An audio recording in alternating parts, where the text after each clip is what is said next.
अपने किचन में सीखेंगे होममेड सांभर मसाला और उससे तैयार करेंगे सांभर।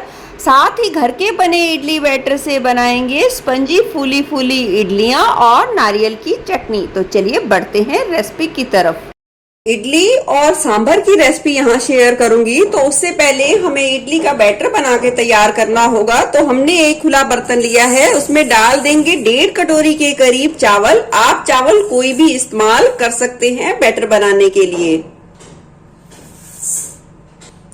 अब यहाँ 1.5 कटोरी के करीब चावल लिए हैं, तो उसके आधा लेंगे हम सफेद उड़द दाल, यानी कि आधी कटोरी से थोड़ा ज्यादा हम यहाँ यूज करेंगे सफेद उड़द दाल।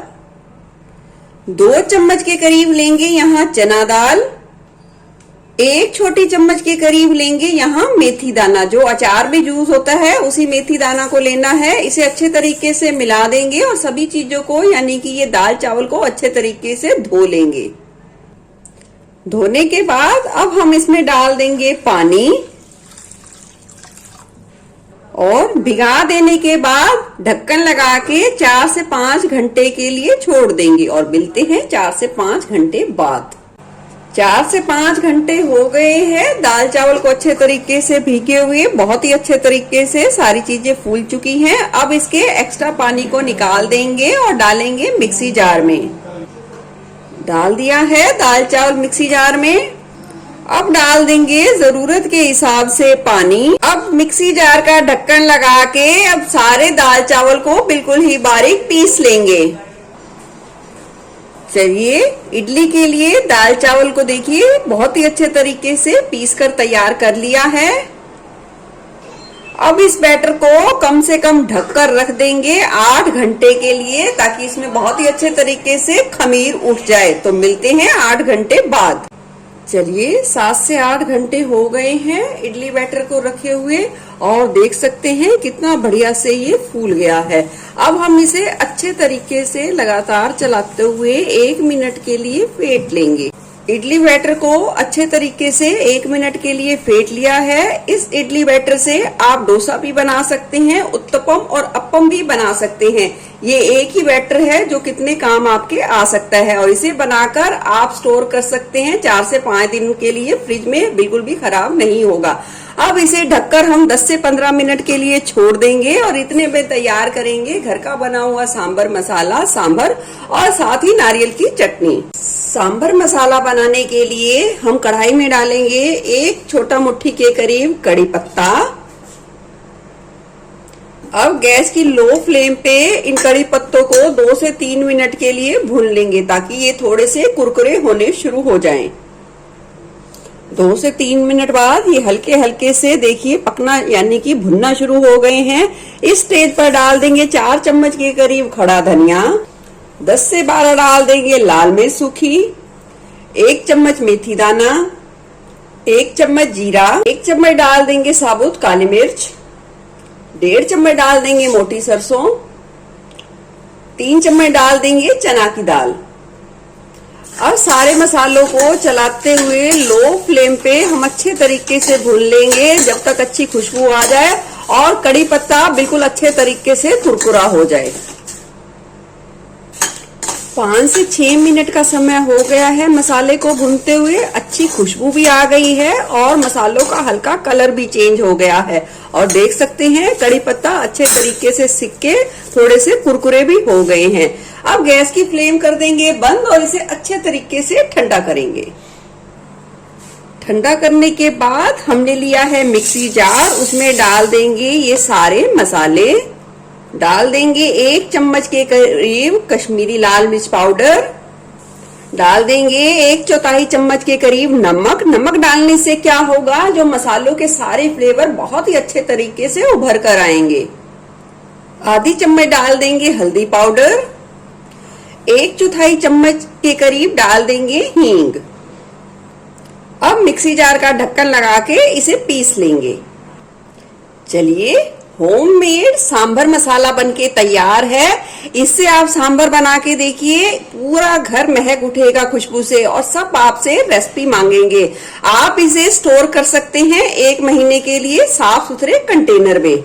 चलिए सांभर मसाला तो तैयार करके रख लिया है। अब बनाते हैं सांभर। सांभर के लिए हमने सब्जियां ले ली हैं और साथ ही बारीक कटी हुई हरी मिर्च और थोड़े से कटे हुए प्याज और टमाटर भी ले लिए हैं। आप सब्जियां अपनी पसंद की कोई भी ले सकते हैं। और साथ ही मैंने सांभर के लिए ये सांभर वाली यानी कि अरहर की दाल ली है। ये एक मीडियम साइज कटोरी दाल है जिसे अच्छे तरीके से धोकर मैंने आधा घंटा पहले भिगा दिया था। अब उसे पानी से निकाल दिया है और फिर से उसे अच्छे तरीके से धो लिया है। चलिए सांभर बनाने के लिए कुकर ले लिया है और कुकर में ये डाल देंगे दाल, डाल देंगे सब्जियां, ये कद्दू, घिया, कटा हुआ आलू, थोड़ी सी बीन्स, गाजर, प्याज, हरी मिर्चें, सारी सब्जियों को डाल देंगे। अगर आपके पास बैंगन है तो उसका इस्तेमाल भी आप जरूर करें। टमाटर और सांभर के लिए अब डाल देंगे 3 गिलास के करीब पानी। स्वाद के अनुसार डाल देंगे नमक, स्वाद के अनुसार लाल मिर्च पाउडर, 1/4 चम्मच डाल देंगे हल्दी, थोड़ी सी डाल देंगे कुटी हुई काली मिर्च। आप चाहें तो डाल सकते हैं, आप चाहें तो स्किप भी कर सकते हैं। डाल देंगे घिसा हुआ अदरक और लहसुन। यहाँ मैंने 2 से 3 कली डाली है लहसुन की और 1 छोटा टुकड़ा इस्तेमाल किया है अदरक का। अब 1 चम्मच के करीब डाल देंगे धनिया पाउडर और अब साथ डाल देंगे ये घर का बना हुआ सांभर मसाला। मैं यहाँ इस्तेमाल करूंगी 2 चम्मच के करीब सांभर मसाला और इसे अच्छे तरीके से मिला देंगे। अब कुकर का ढक्कन लगाकर फुल फ्लेम पे 1 सीटी आने के बाद गैस की फ्लेम को कर देंगे लो और 7 मिनट के लिए लो फ्लेम पे पकने देंगे और फिर चेक करेंगे सांभर को। तो चलिए इतने में बना लेते हैं नारियल की चटनी। नारियल की चटनी बनाने के लिए एक ताजा नारियल लिया है जिसे अच्छे तरीके से छील लिया है, यानी कि उसके काले हिस्से को निकाल लिया है और उसे कद्दूकस कर लिया है अच्छे तरीके से। और साथ ही इसमें डाल देंगे 3 हरी मिर्च और 1 इंच अदरक का टुकड़ा कटा हुआ। स्वाद के अनुसार डाल देंगे नमक और यहाँ डाल देंगे इसमें 2 से 3 चम्मच के करीब इमली का पल्प यानी कि इमली का गूदा। हमने इमली को भिगाकर ये पल्प तैयार किया है। लेंगे 3 से 4 कड़ी पत्ते। आप चाहें तो इसकी जगह हरे धनिया का इस्तेमाल भी कर सकते हैं और आप चाहें तो बिल्कुल प्लेन भी बना सकते हैं। और डाल देंगे थोड़ा सा पानी। ये चटनी ना बहुत ज्यादा गाढ़ी होती है और ना ही ज्यादा पतली होती है और पानी की मात्रा आप अपने स्वाद के अनुसार भी एडजस्ट कर सकते हैं। अब मिक्सी जार का ढक्कन लगाकर हम इसे पीस लेंगे। नारियल चटनी पीस के तैयार कर ली है और इतनी चटनी को पीसने में लगभग 1 छोटा कप के करीब पानी का इस्तेमाल किया है। चटनी बनाने के बाद चलिए लगाते हैं चटनी को तड़का। तड़के के लिए पैन में डालेंगे 1 चम्मच के करीब तेल या घी। तेल जैसे ही हल्का गर्म होगा डाल देंगे इसमें आधी चम्मच के करीब सरसों यानी साबुत सरसों और डाल देंगे 2 से 3 साबुत लाल मिर्च। डाल देंगे 10 से 12 कड़ी पत्ता और हल्का सा चटका लेंगे। जैसे ही तड़का डाले गैस की फ्लेम तुरंत बंद कर देनी है और इसे हल्का सा इस गरम तेल में भून लेना है। चलिए तड़के को बना लिया है और गरम गरम तड़का ही हम डाल देंगे इस चटनी में और अच्छे तरीके से मिला देंगे। चलिए नारियल की चटनी भी बना के तैयार कर ली है और उधर सांभर भी हमारा अच्छे तरीके से उबल चुका है। तो चलिए बनाते हैं, कंप्लीट करते हैं सांभर को। चलिए चेक कर लेते हैं। देख सकते हैं रंगत कितनी बढ़िया आई है और सब्जियां भी बहुत ही अच्छे तरीके से पक चुकी हैं और दाल भी बहुत ही अच्छे तरीके से गल गई है। अब सांभर में डाल देंगे ये इमली वाला पानी। आप अपने टेस्ट के अनुसार थोड़ा कम ज्यादा भी कर सकते हैं। आपको कितनी सांभर में खटास चाहिए वो आपके टेस्ट पे डिपेंड है। और अच्छे तरीके से मिला लेंगे और करछी की सहायता से हल्का सा इसे घोट लेंगे। इस स्टेज पर आपको लगे कि सांभर पतला है तो आप इसमें गर्म पानी का इस्तेमाल कर सकते हैं, अगर आपको सांभर थोड़ा पतला पसंद है तो। अब हम इसमें डाल देंगे आधी चम्मच के करीब फिर से सांभर मसाला। ये डालना ऑप्शनल है पर इस तरीके से डाला जाए तो सांभर बहुत ही ज्यादा टेस्टी लगता है। अब इसे फिर से हम पकाएंगे थोड़ी देर के लिए। सांभर को पकाने के लिए गैस पे चढ़ा दिया है। अब सांभर में सबसे पहले हम एक उबाल आने देंगे। सांभर में देखिए अच्छा उबाल आ गया है। अब गैस की फ्लेम कर देंगे लो और सांभर को हम 5 मिनट के लिए लो फ्लेम पे पकने देंगे। तो चलिए इतने में हम इडली बनाने की तैयारी भी आगे की कर लेते हैं। इडली का बैटर बिल्कुल तैयार है। अब इडली के बैटर में हम डाल देंगे नमक और इसे अच्छे तरीके से मिला दें। अगर आपको इसे 3 से 4 दिन के लिए स्टोर करना है तो नमक का इस्तेमाल ना करें। जब भी आप इस्तेमाल करें उस हिसाब से स्वाद के अनुसार नमक का इस्तेमाल कर सकते हैं। अब इतने बैटर में हम डाल देंगे 2 चम्मच के करीब तेल। जिस भी तेल या घी का इस्तेमाल करते हैं वो आप डाल दीजिए। इससे जो इडली है बहुत ही ज्यादा नरम बनेगी, लंबे समय तक नरम रहेगी और बहुत ही अच्छे तरीके से जालीदार फूली फूली बनेगी। चलिए इडली बैटर बिल्कुल बनके तैयार है। और इधर इडली के सांचे लिए हैं जिसपे हमने हल्का हल्का सा तेल लगा दिया है, यानी कि ग्रीस कर लिया है। इससे क्या होगा, जब इडली हम निकालेंगे तो वो सांचों से बिल्कुल भी चिपकेगी नहीं। चलिए डाल लेते हैं इडली की सांचे में ये इडली का बैटर।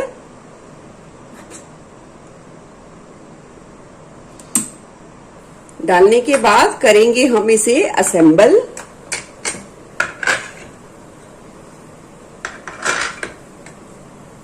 चलिए एक तरफ हमने इडली के सांचों में बैटर असेंबल कर लिया है और दूसरी तरफ पहले ही हमने पतीला चढ़ा दिया था जिसमें हमने 1 गिलास पानी डालकर हाई फ्लेम पे उसे उबाल लिया है। अब डाल देंगे ये इडली वाला सांचा और ऊपर इस तरीके से प्लेट लगा देंगे। याद रखें उस प्लेट का इस्तेमाल करें जिससे पतीले में बिल्कुल भी हवा ना जा सके। अब इसे ढक दिया है और हाई फ्लेम पे 7 मिनट के लिए इडली को स्टीम होने देंगे और इतने में हम सांभर को भी पूरा तैयार कर लेते हैं। चलिए सांभर हमारा बिल्कुल अच्छे तरीके से बनके तैयार है। अब लगाते हैं सांभर को हम फाइनल तड़का। तड़के के लिए पैन में हम डालेंगे 1 बड़ा चम्मच के करीब कुकिंग ऑयल और इसे अच्छे तरीके से गर्म करेंगे। तेल जैसे ही गर्म होगा डाल देंगे 1 छोटा चम्मच के करीब साबुत सरसों यानी मोटी सरसों। डाल देंगे सूखी लाल मिर्च। हल्का सा चटकने के बाद डाल देंगे कटे हुए लंबे पतले प्याज। अब इसे हल्का गुलाबी होने तक भून लेंगे।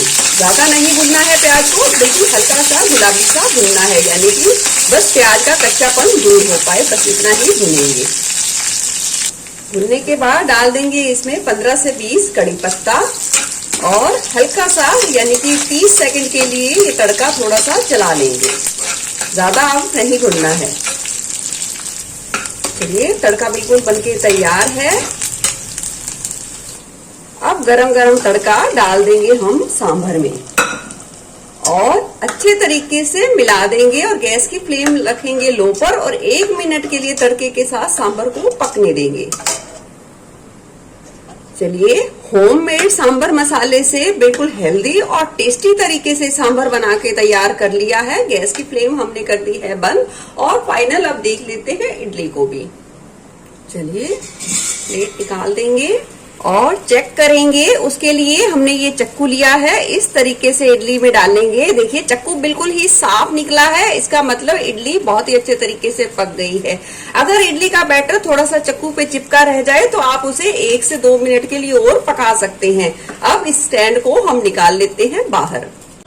चलिए निकाल लिया हमने इडली स्टैंड को। अब हम इसे 2 से 4 मिनट के लिए थोड़ा सा ठंडा होने देंगे।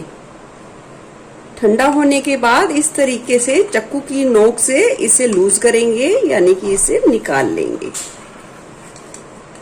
ये देखिए कितनी बढ़िया इडली बनके तैयार है और कितनी बढ़िया जाली बनी है। तो चलिए सारी इडली को निकालते हैं। गर्मा गर्म बिल्कुल नरम फूली फूली हुई सी इडली, इडली के साथ गर्मा गर्म सांभर, साथ ही नारियल की चटनी। आपको कैसी लगी ये पूरी थाली जरूर बताना और जरूर बनाना। फिर मिलूंगी ऐसे बढ़िया रेसिपी के साथ। ईट हेल्थी एंड स्टे हेल्थी। धन्यवाद।